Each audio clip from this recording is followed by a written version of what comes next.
Maayong adlaw kanatong tanan mga kado ug karon mga kado tungod kay wala misudan. Karon nagkaunaw na mi nga magihaw og manok ug dira gisugdan na dai na og limpyo ug tadtad sa akong amahan.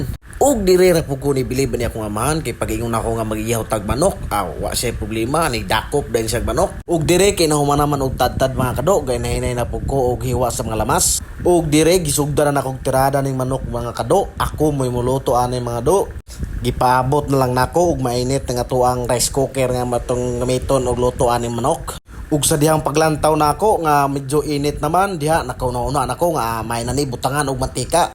Gamay rang mantika akong ibutang ani mga do para igo rang ikagisaan nito ang lamas para humot kayo ang lamas para sa tuang tinulang manok. Pero depende ra pud ninyo mga do og inyo bang gisahondaan ang manok or ditsoon na ba ninyo og sabaw mga do. Depende ra na sa inyo ang ganahan. Pero kay mauman ni ako ang pamaagi, muna po ni akong naandan mga do. Kay lami man gyud ning gisahondaan kay mo kisi-kisi gyud ning manok.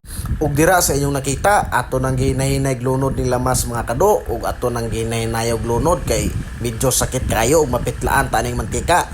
Human ako glunod, imo ra na kayo gamay para masala ng lamas. Inighumanim mo ukay sa mga lamas mga kado, imong simutrang luwag kung humutra ba. Ug sa walay pagdugay-dugay, ato na nang ilunod ng tuang manok nga Bisaya dira mga kado. Inahinayan ra gyapon naglunod kay ron di ta mapitlakan sa tuang mga mantika nga mulagpot na bisag asa. Dayon inighumanim mo glunod ang mga manok mga do, imo day nang ninagukay aron masala jud ug magisa gyud pagtarong ang ato ang Bisayang manok.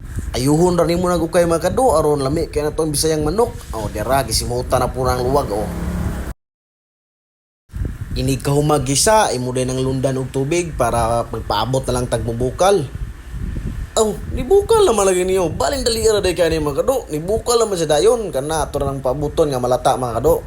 Ug diya sa walay pagdugay naluto na ginatong tinulang manok mga kado. Perting lami agad kay dagway ni mga kado. Wa nay pagduduha lami na kay tilawan ning manok mga kado. Ug mo po ni akong pinakaganahan aning tinulang manok mga kado kaniya ang dugo mga kado. Katako kay guys. Uy. Init. Basta bitso yung manok doon, lami ka doon.